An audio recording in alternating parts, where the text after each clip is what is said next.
Love 84 Aria, OSNST Limited, and I just want to talk about the history of the United States of America. Now, the way the European Americans talk about the history, they talk about the founding fathers and the American Constitution and the First Amendment. The history of the continent doesn't begin with Europeans, man. Let's get into perspective. Now,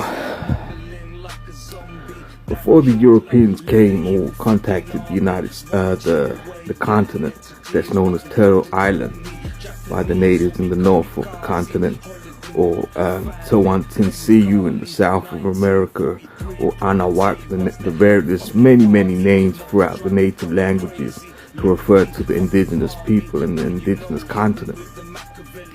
Many civilizations, First Nations, coexisted on the continent, man.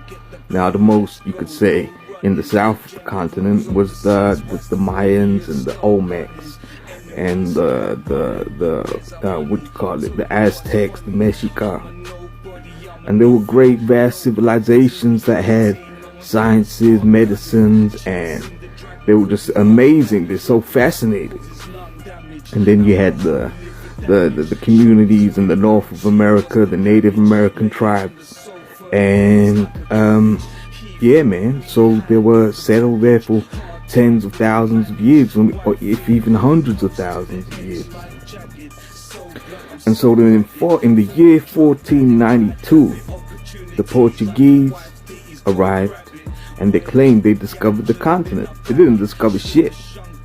The indigenous people, the Nican, Tlaca, the indigenous people of the continent, were settled there for a very fucking long time, man.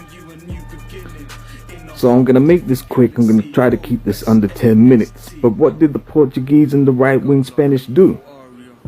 Now, the right-wing Portuguese and the right-wing Spanish, they genocided and invaded the continent, man. They terrorized the indigenous people of the continent. And as they started making their way around the continent, they started making their way towards the Mexico, what is now known as Los Angeles, West Coast, California. And what did they do during that time? They used to set war dogs on the indigenous people. They used to cut people's hands off. They used to smash babies' skull against rocks and shit, burn people alive and shit like that. That's terrible, man. That's fucking horrible. That's disgusting. Now they say they did it because they were savages. I don't think people who could predict the coming of a comet in the sky, or the fucking building of the Nazca and the Machu Picchu and the Teotihuacan, those amazing vast cities, man. I don't think they were savages, man. They were humble people. They were noble people. And they were fucking terrorized, man. Fast forward, then what happened as centuries went by? The French, the Spanish, and the English started making a beeline for the United States of America. They started terrorizing the north of America and annexing the lands of the Native American landlords, the Native American people. Now, they try to portray that the Native Americans in the north of America, they were savages. They just lived in teepees, smoking tobacco and shit, and hitting war drums and doing rain dances, and they just lived in these tents in the wilderness. That's bullshit, man.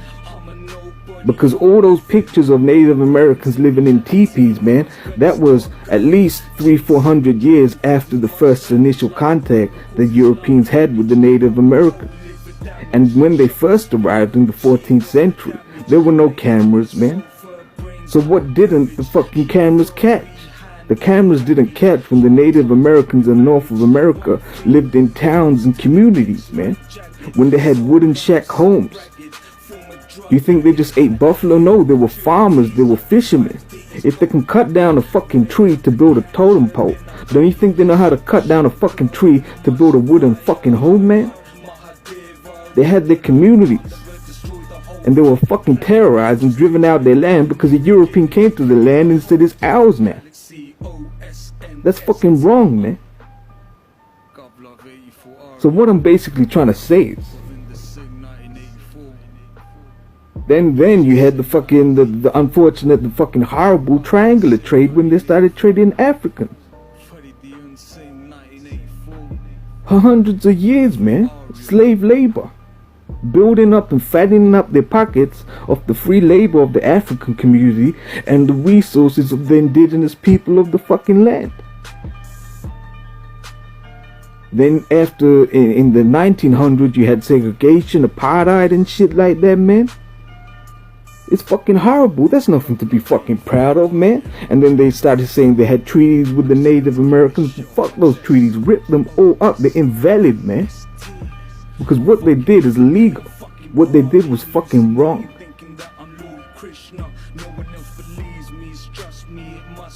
Now, we're living in a time where you got many First Nation groups. You got the I Don't Know More First Nations. You have the Brown Berets, the Chicano movements, the Black Panther movements.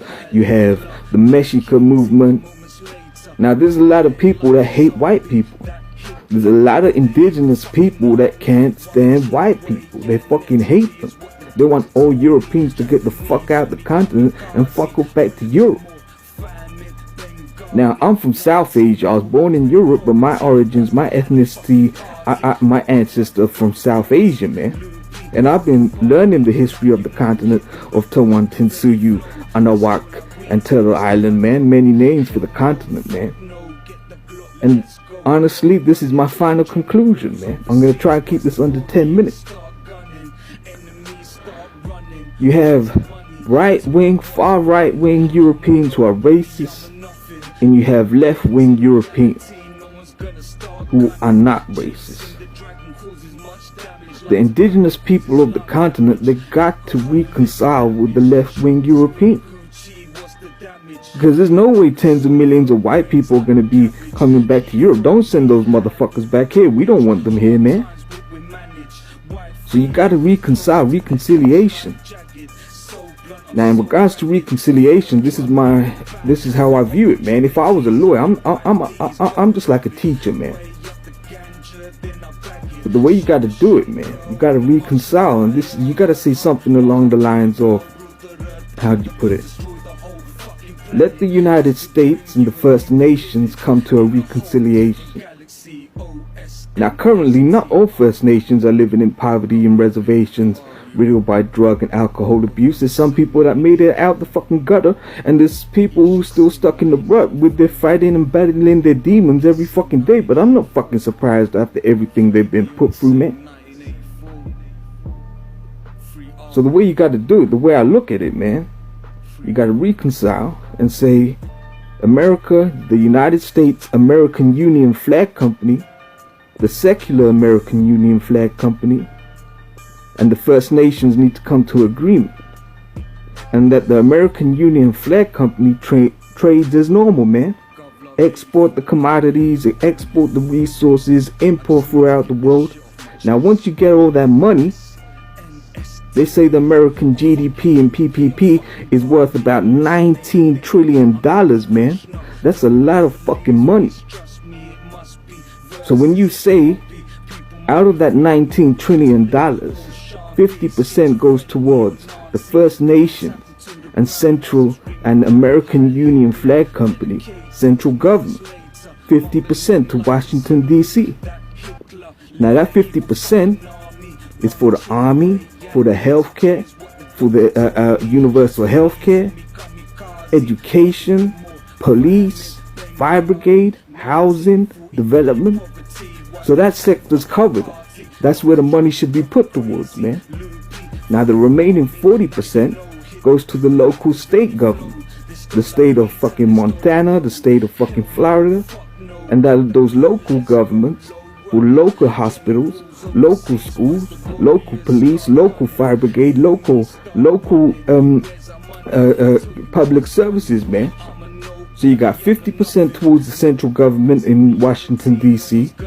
You got 40% for the state local authorities. So what happens to that final 10%? Now 10% of $19 trillion is $190 billion. That $190 billion belongs to the First Nation landlords of the fucking continent of North America, man. That's the Mexicans' money. That's the Native Americans' money. That's their fucking money. Cause it's their land, it's their resources, it's their fucking continent, man. It's their home. It's a brown man's home. It's a brown woman's home, man. That money belongs to the Native Americans. Now people say Mexicans aren't Native Americans. The Mexica, the Aztecs are indigenous to the fucking continent, man. That's their fucking money. Now until they get that $190 billion, I ain't gonna be happy with the United States. I'm gonna be pissed off, man. Cause it's fucking unacceptable that many are living in reservations. But the thing is, the reservation Native Americans, they're quite stubborn, man. So we gotta deal with the federal Native American traders, those who have looked at the situation and agreed that we want our fucking money. And it's as simple as that. And that's all I gotta say. So we need to raise awareness so people can get what belongs to them, man. As simple as that. There's something else I wanted to say, but I forgot, but I'm gonna try to remember it. It's like, man, and yeah, the African community need their reparations out of that budget. Out the money that the Americans are making, there's a percentage that belongs to the African American community as reparations, man. So it's as simple as that. But where is the money? Where's that final 10% after all the tax deductions and all the tax contributions towards the central governments and the local state governments? Where's that final 10%, man? It's in a fucking right-wing racist white supremacist ranch holder holding a document saying the treaty says this is his land, this is his oil, this is his gas, this is his agriculture. Motherfucker, that ain't yours. That's a fucking invalid treaty. Rip that fucking shit up. Who the fuck are you to go to another person's land and put a flag down and say now belongs to you because it says on this piece of paper that you wrote your fucking self, man? Now people in India are watching. Now you got wankers, cunts, fucking assholes, bastards in India who are fucking so not caring they don't give a fuck. But the history of colonization in India is we threw out our oppressor. We threw out those motherfuckers, man. But now it's our duty to help colonize continents around the world that are going through the same shit that our ancestors resisted. So we gotta help the indigenous people of the fucking continent, man. And you see young Chicano gangs and young black gangs killing each other, gangbanging and shit in mainly Chicago, west coast of America, over fucking thousands of dollars of money you owed me, or fucking territory for drugs and narcotics, and they're ready to destroy each other's lives and their families' lives over fucking dumb shit. But no one's willing to take a gun and get that fucking far-right white supremacist racist fucking cowboy who's got $190 billion of the indigenous people's First Nations fucking money. So get your fucking priorities in fucking order, man. You need to fucking get that shit together.